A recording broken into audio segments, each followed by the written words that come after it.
Welcome back to the deep dive. Today we are opening up a stack of sources that, I'll be honest, might make a few of you squirm a little. Mhm. We're tackling a topic that sits right at that intersection of hard medical data and that very specific gnawing anxiety of family dynamics. It's a heavy one. We're Mhm. looking at how physical distance, just being far away, can completely warp the way we manage health. And how we might be getting it really wrong, even with the best intentions. Exactly. Right. And to really get into this, I think we have to start with a scenario. Hmm. One that the sources call the diaspora child scenario, and I know our listeners will recognize it instantly. Okay. You're living in London, maybe New York or Dubai. Your parents are back home, thousands of miles away. You're worried about them, and your entire peace of mind for the week relies on one thing. The WhatsApp voice note. It is the lifeline. You're waiting for it.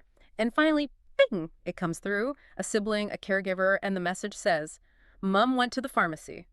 Her BP is okay. It's 132/86. And in that moment, what happens? You exhale. You physically let out a breath you didn't even know you were holding.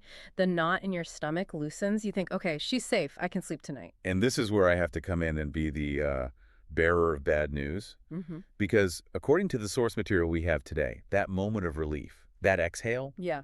that's actually part of the problem. The sources argue that message isn't a medical report, it's vibes. Vibes. We're managing cardiovascular disease with vibes. Essentially, yes. The experts in these articles are very blunt. They say, we're mistaking a BP cameo appearance for actual monitoring. A BP cameo. And that false sense of security is dangerous. You're sleeping better, but your parent isn't actually any safer. Okay, let's unpack this. BP cameo is such a vivid term. It implies a performance. Why isn't that 132/86 reading trustworthy? It's a machine, right? Numbers don't lie. The numbers don't lie, but the context does. The source material paints a really chaotic picture of this whole pharmacy check. Huh. It's not a controlled clinical environment. Right. Just think about the journey to get that number. Your mom didn't just teleport into that plastic chair. No, she probably walked. Right, she walked. Maybe she had to climb a flight of stairs to get to the shop. Oh.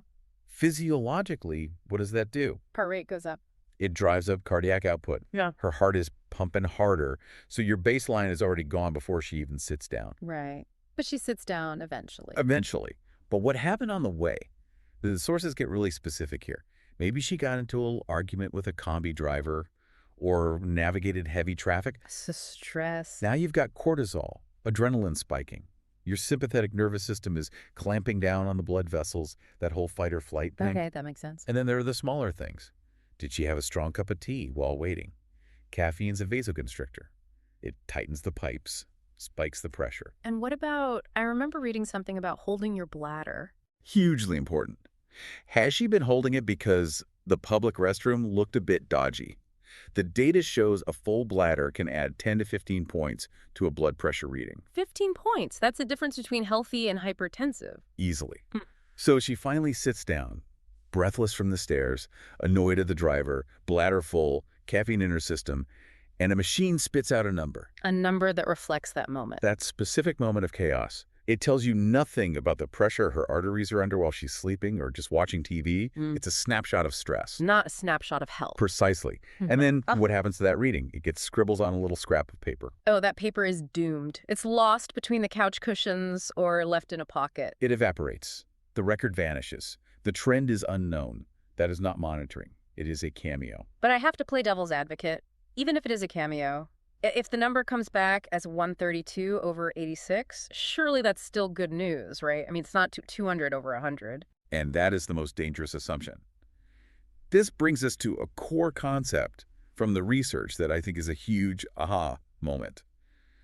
The source says, blood pressure is not a pregnancy test. Okay, I love that analogy. Break it down for me. A pregnancy test is binary. You are or you aren't, it's a switch. We treat blood pressure the same way.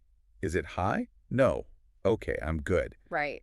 But blood pressure is a hemodynamic variable. It's a moving target. It fluctuates wildly through the day based on, circadian rhythms, salt intake, hydration, pain, medication timing. So a normal reading might just mean we got lucky with the timing. You might be catching the trough, the lowest point of the day. The source describes a phenomenon called masked hypertension.